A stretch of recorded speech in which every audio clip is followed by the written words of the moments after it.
Okay, can I have you introduce yourself today for us? Hi, I'm Janae Kroczaleski, and I'm a transgender woman, for those of you who haven't followed my career. I'm a former all-time world record holder in powerlifting. I'm also a state champion bodybuilder and made it to the NPC Nationals in bodybuilding.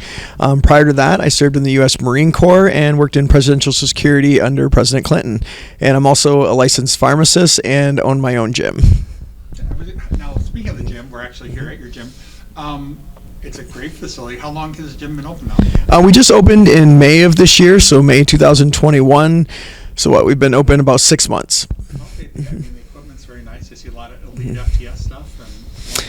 Yeah, the majority of the equipment's all elite FTS. I mean, it's fully equipped for powerlifting, but we have high-level bodybuilders that train here, and then just, other athletes as well.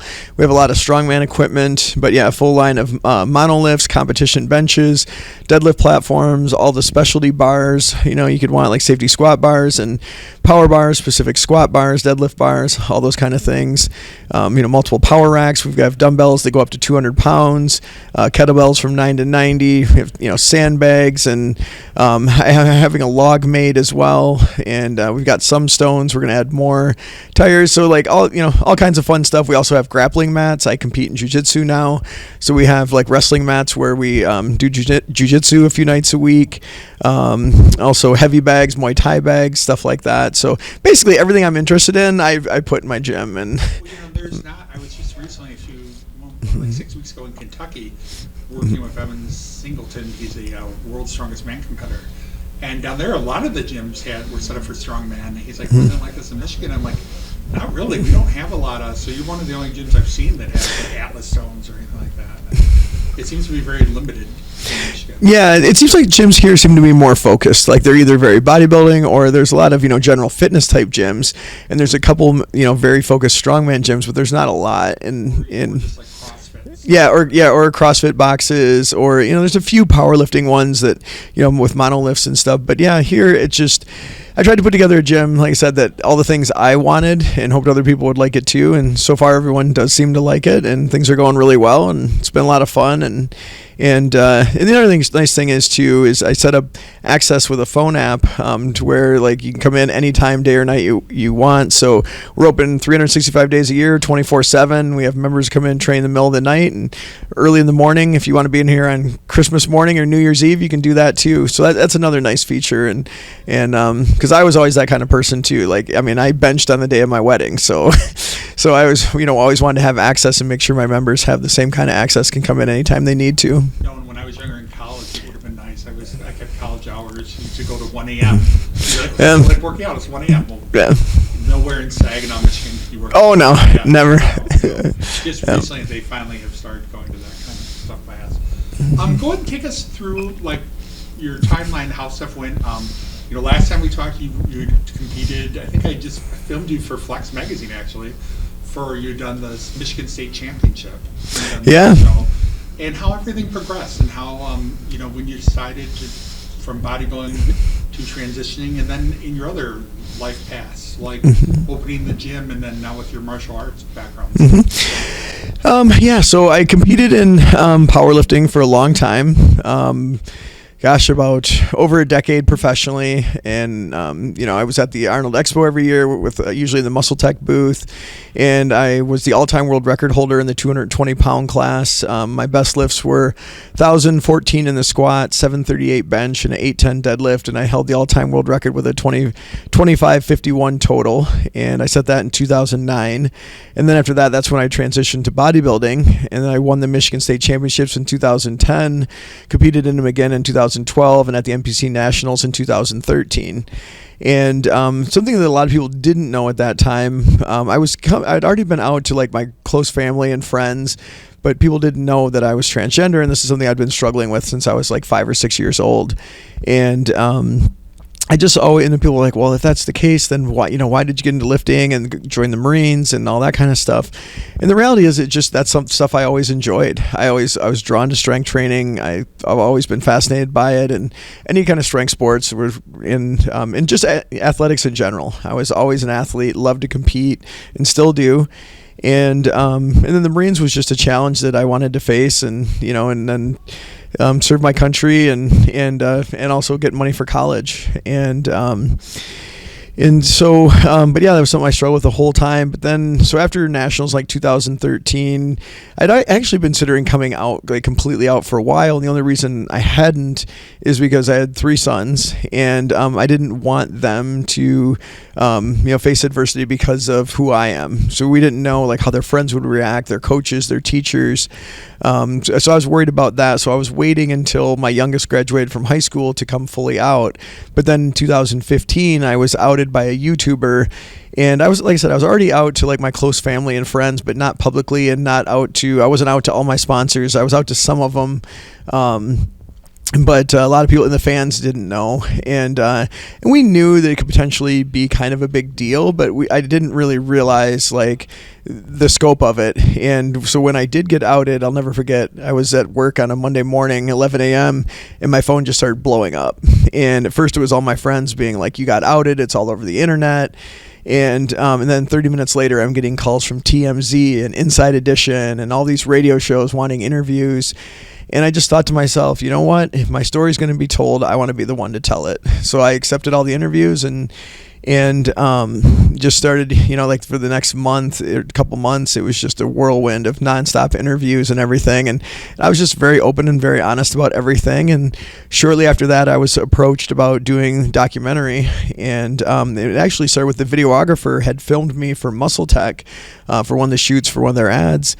And heard about it when I got outed, and contacted the director and said that, hey, I met this person and I think it's a really fascinating story that you'd be interested in. And they flew out to Michigan and just wanted to sit down with me, explain what they had in mind. And my biggest concern was it being sensationalized. I didn't want to turn into like this freak show story. And obviously with me being, a former Marine and this, big power lifter, and then also being trans, it's real easy to sensationalize it. And that was my main concern. But I felt like after, sitting down with the director and talking to him, I felt like his heart was in the right place. And he's like, look, I just want to tell your story, no agenda, and not trying to make any type of political statement or anything like that.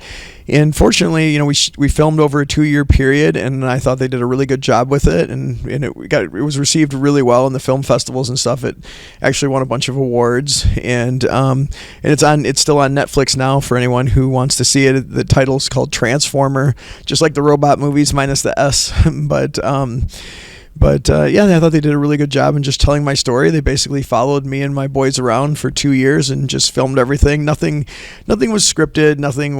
There were no situations that were created for the film or anything like that. It was just they followed my life for 2 years while I was, going after being outed and how I was handling that, and some of the surgeries that I have undergone, and just basically everything that was going on in my life, and I thought they did a good job, and so there was a lot of interest after that. So now I still do a lot of speaking and presenting on like transgender stuff and just gender and sexuality in general, and I still sometimes lecture on strength and athletics like I was doing before all this happened.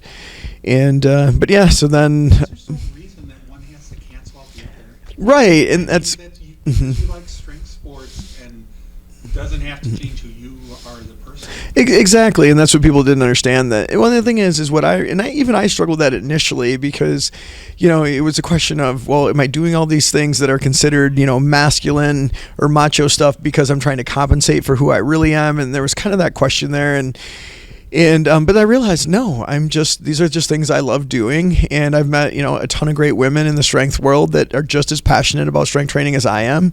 And I realized right away when I got closer to them, because I knew a lot of the girls that compete in the sport, in the strength sports, bodybuilding, powerlifting, strong woman, and all that stuff. But I wasn't really close to any of them until I came out.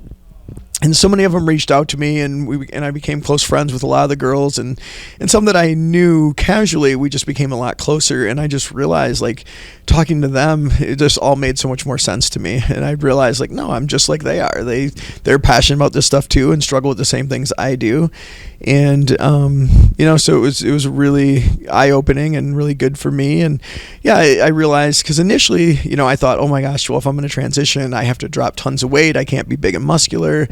And initially I was planning to drop, like, because at my biggest, I was up to 280 pounds, and I'm 5'8.5". And I was planning on dropping all the way down under 150 pounds. I thought that's what I have to do to be able to integrate into society. But then I realized, like, no, that's baloney. I mean, I don't have to do that. I can be whoever I want to be. And there's nothing wrong with being a woman who's passionate about strength and training.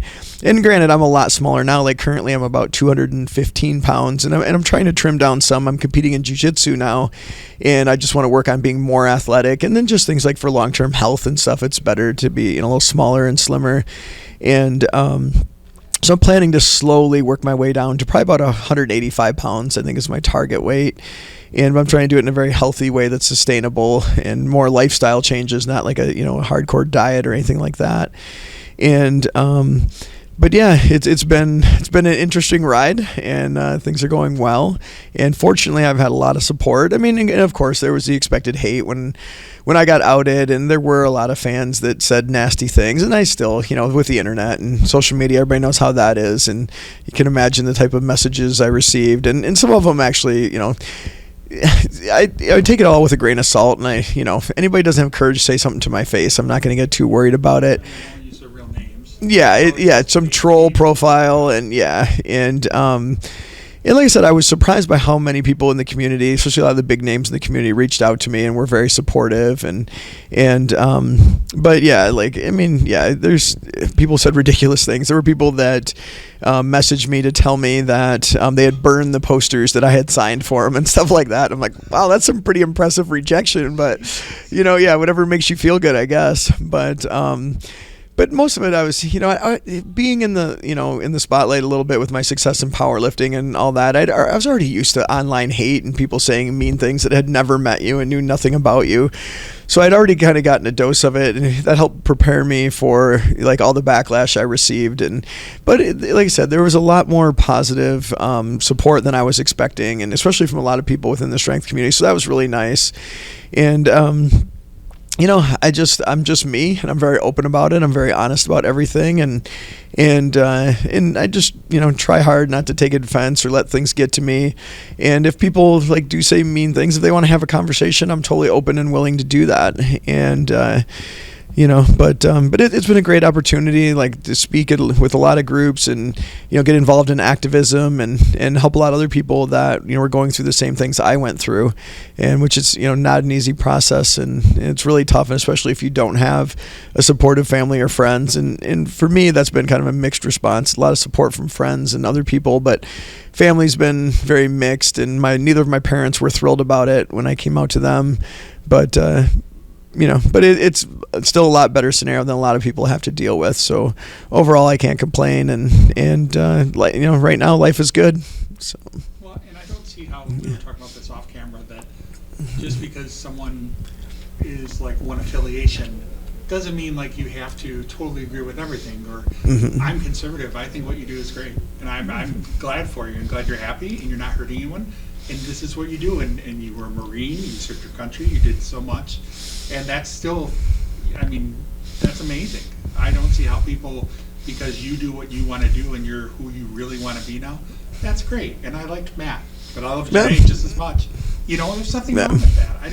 It amazes me how people can, I don't know, if they use religion or anything as a reason, but it's just horrible that people should judge people so harshly, or I don't agree with this because of this. I don't know. It's just as amazing to me. I didn't think in this day and age it's really that bad.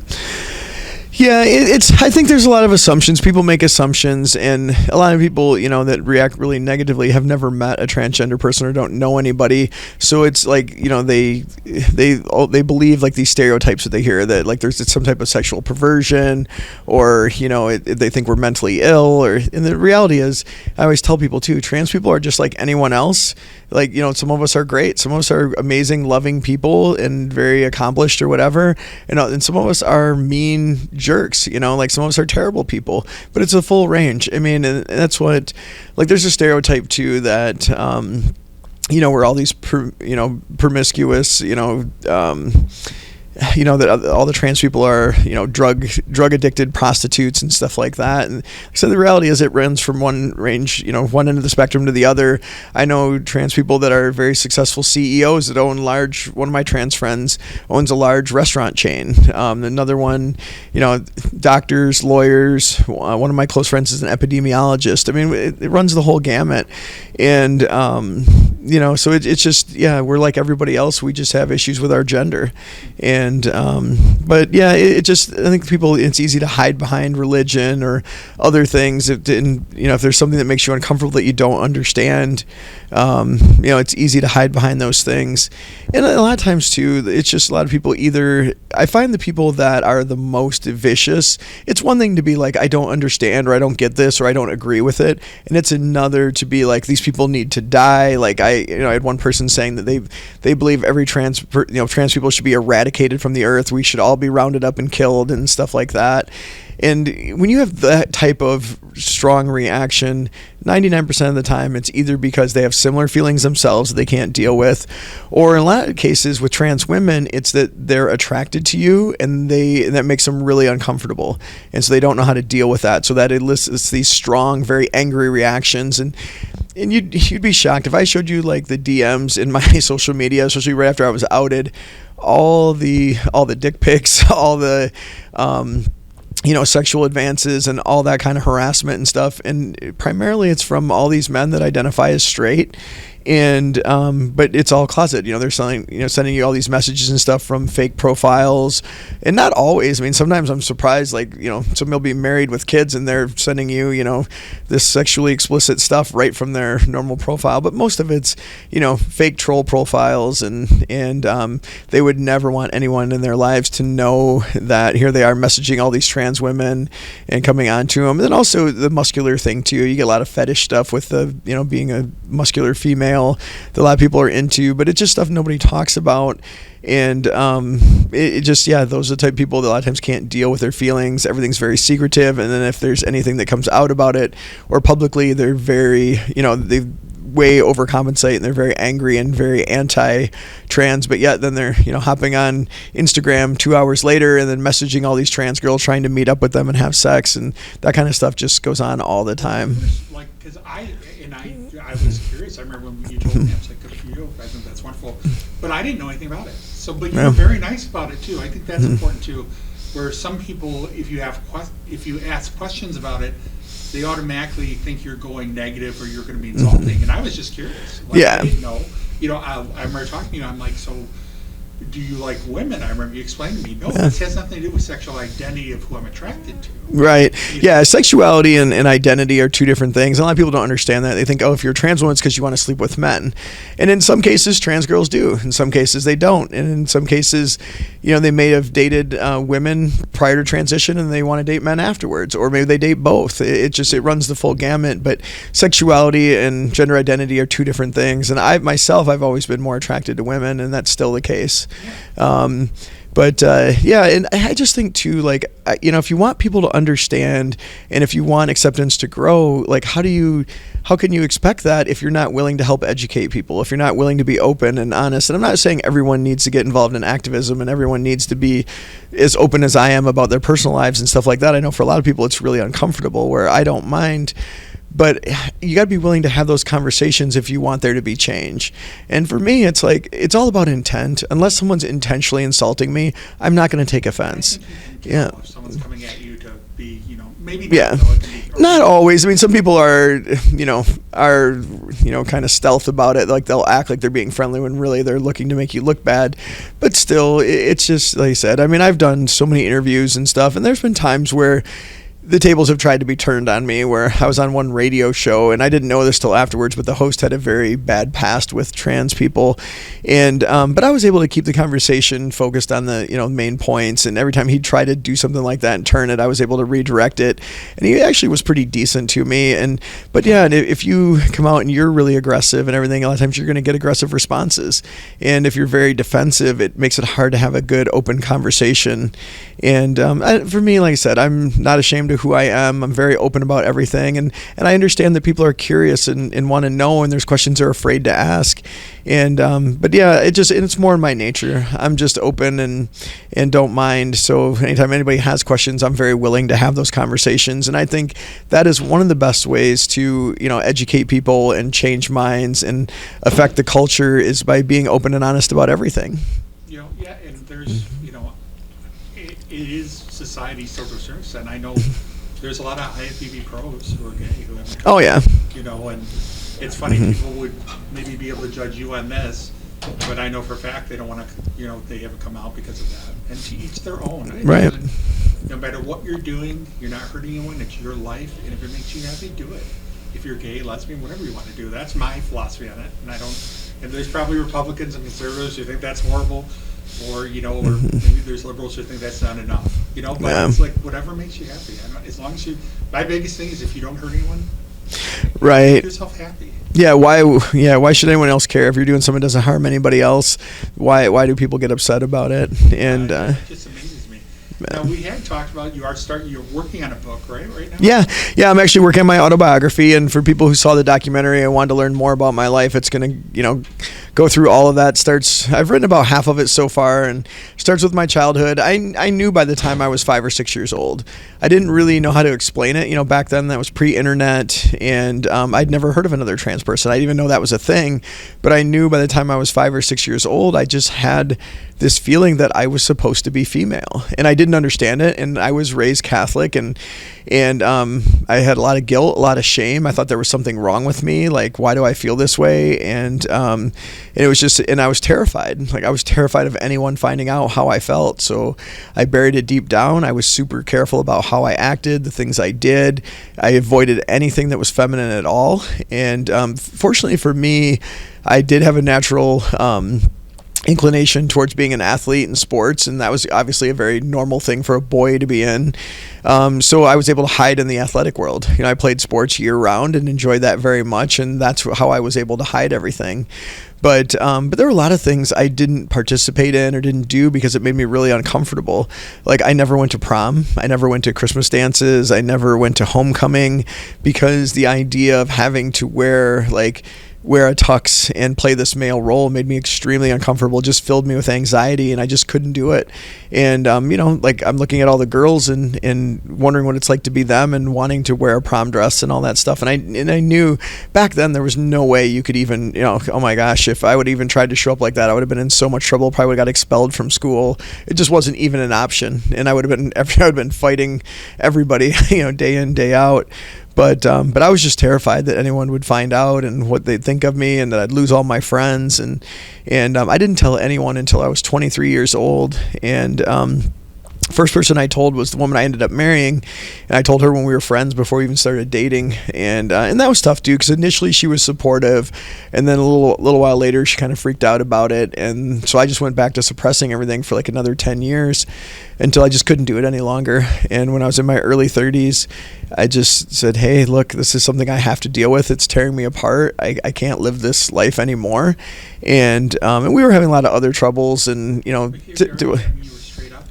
yeah, she knew everything going into it. And that's one thing I was every woman I dated as an adult, I was 100% honest with up front. And the only thing frustrating, some of them would tell people later, and I think because they were afraid of being judged, so they would tell people, oh, I never knew, I didn't know. And that's anyone who knows me, any of my friends, anyone close to me knew that I was very open about all this, and told everyone I dated up front. And but but then again too, knowing it and living with it are two different things too. And so that affected some of my long-term relationships, but it is what it is, and I'm currently single. Hopefully, I'm sure the right person for me is out there, and hopefully I'll run into them sooner rather than later. But I'm in no rush, and life is good. I'm happy. I have 3 sons that are amazing, and they've known all their lives. I told them when they were very young, and they've understood and been supportive the entire time. And for anybody who's seen the documentary, I think you get a good feel for what kind of relationship I have with them. We're very close, and for me, I took parenting very seriously and put a lot of effort into being the best parent that I could be, and I think me being open and honest with them at a young age about everything really built a strong bond of trust between us. And so they knew if I was going to be honest with them about this, there's nothing I would lie to them about. And so I think we really feel like we have a very special relationship, and my boys are amazing. And so that's been, one really, really good thing. Do you think, Janae, you'll ever fully transition? Yeah, I definitely plan to. I'm currently... So the tough part for me as an athlete was, I didn't want to stop lifting, and I still like being strong, and I want to stay lean and athletic. And so for a long time, I started taking, after I came out, I started taking estrogen. And but then I was also, most of the time, I was also using like a small amount of mild androgens to try to offset the strength loss and all the muscle loss and the fat gain and things that go along with that. And so that inhibited a lot of the effects of the estrogen, but currently I've been off all the androgens since early summer. I had an estrogen implant put in July, and now we're in mid-October, so it's been about 3 months, and the results have been really good. Breast development's finally coming along, and other changes, redistribution of body fat and things like that, and there's been substantial strength loss, and then there has been over the years. Even with the estrogen and taking some mild androgens, I still lost a lot of strength. I'm nowhere near as strong as I was or as big as I was when I was competing, and at this point that's not a goal I want anyway. But yeah, I am in the process of fully transitioning. Yeah, well, yeah, and I plan to. Like, I have no intention of being like a skinny mini. Like I said, I want to be about 185 pounds, at lean and athletic. But it's hard as an athlete, especially someone who competed like at the level I did. Being like I was a world champion, and then accepting the fact that I'm never going to be that strong again, or not be as good as these things as I was. It's hard. It's hard for any athlete. Just retiring from sports, you hear athletes talk about it all the time. You were like a Superman. You were in a way, you were the best of the best. You were amazing. Well, thank you. Not amazing as this, but with your powerlifting, and you were an insane bodybuilder. Oh, thank you. Yeah, it was just, I'm a lifelong athlete who loves to compete, and powerlifting, I chased that all-time world record, and I was lucky when I left the sport, I was #1 in the world all time. And those are things I still cherish and have zero regrets about.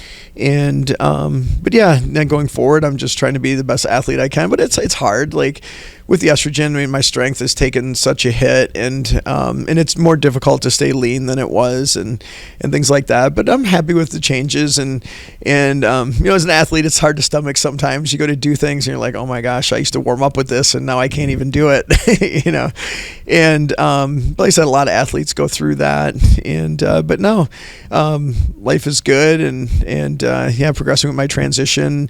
I've already had a number of surgeries. I had vocal feminization surgery. I don't know if you remember, my voice used to be really deep. It's still not where I would like it to be, but it's a big improvement over where it was. It changed a lot, though. Yeah. It sounds very natural, doesn't it? Oh, thank you. Yeah. I went to South Korea for that, and then I've had facial surgery, and I'm really happy with the results of that, and I've had a few other procedures, and have not had breast augmentation. I don't know if that's something I'll undergo or not. I want to give the hormones time to work as much as they can, and see. As an athlete, I don't want to be really big breasted, but I do want to feel comfortable, like, in a low cut dress, or, in a bikini and things like that. So we'll see, give it time. I think, the way things have been progressing, this implant has been like a game changer for me. I didn't respond well to the oral hormones, and, some of the other methods we tried topical and stuff, and my body just didn't respond real well, but this implant has been a game changer, and I'm finally getting the results I was hoping for. And it'll be very interesting 2 years from now to see where I'm at, and how my body looks and feels. But right now, it's all going really well. I'm excited about it, and it working towards like I guess what you'd say more of a full transition. And it's not like there's a time limit. No, and there's no rules, right? Like it's like I can do whatever I want, and like unfortunately for me, my hair thinned past the point where I can grow it out. So this is a wig, and I wear different wigs and stuff. And there's nice things about that. We were actually talking about this off camera, and nice to be able to switch your hairstyles in 5 minutes or do whatever. But it's hard for me being a really active person, and like I'm really into mountain biking. I love the water, and now I compete in jiu-jitsu and all those things where wigs just really aren't very compatible. And so it's kind of challenging. Sometimes it's awkward. It feels weird to take the hair off, and it makes it feel somewhat like a costume, and that bothers me. Like at the end of the night, take my makeup off and take the wig off, and then sometimes it's hard not to look in the mirror and see that same old person you've always seen staring back at you. So that's something I struggle with at times. It's just yeah, that's one thing I realized with the wig I'm wearing now, I bought from a place in Okemos where that's all they do is, and I was shocked at the number of women that wear wigs and that are very secretive about it. And just alopecia for women is a lot more common than people think. And I've had a number of women reach out to me because I'm very open about talking about all this stuff. But just glad to see someone else out there like talking about the struggles with not being able to grow your hair out and things like that. And yeah. Oh my gosh, yeah. There's all kinds of different stuff. Yeah, for the guys out there that have no idea, didn't have sisters and have no idea, extensions and all kinds of hair pieces and weaves and everything else. God, she's beautiful. That's not her hair. Yeah. It is. She said, look her up. Yeah. Oh, wow, okay. Yeah. And it's true. But now people are more open about it. Yeah, there's a lot more people are willing to talk about that, and it's just more common knowledge too. And honestly, I'm thankful for all those options to be able to change my hair, and like I've always been very interested in makeup and stuff too. And that's like it's amazing what a good makeup artist can do. And that's one thing I really enjoyed and had a lot of fun with was when I was touring like for the documentary and doing all these interviews and stuff, and getting to work with all these different makeup artists and have them do my makeup, and just learning different techniques and tricks, and just seeing like the ones that were really good. Like there were times, there was one makeup artist in particular in the Detroit area that I've worked with a few times, and she's amazing. Anytime she's done my makeup, like I literally don't want to wash my face. I want to leave it on for like a week because it looks so good, and it's amazing what people that are really skilled can do. And to me, it's another form of artistry, and just some people are so good at it, and I really enjoy it. It really helps me to feel like me. So it's been another fun thing that I've been able to get into and really enjoy. Well, the gym is beautiful. I'm glad it's going so well for you. I look forward to the book, and definitely will look forward to getting you and Justin Harris together. I'd love to get a video with you guys. Yeah, we'll definitely have to do a workout with Justin. I mean, Justin Harris, we're talking about at Troponin Nutrition, who's a good friend of mine, and we've been talking forever about doing a workout here together so you can get us on film, and we'll definitely make that happen soon. And Justin's a great guy. Yeah. I'm so happy everything's going well for you. God bless you, and everything looks great, and look forward to seeing where life takes you from there. Thank you so much. I appreciate the opportunity to be interviewed and be able to share this with all of your audience.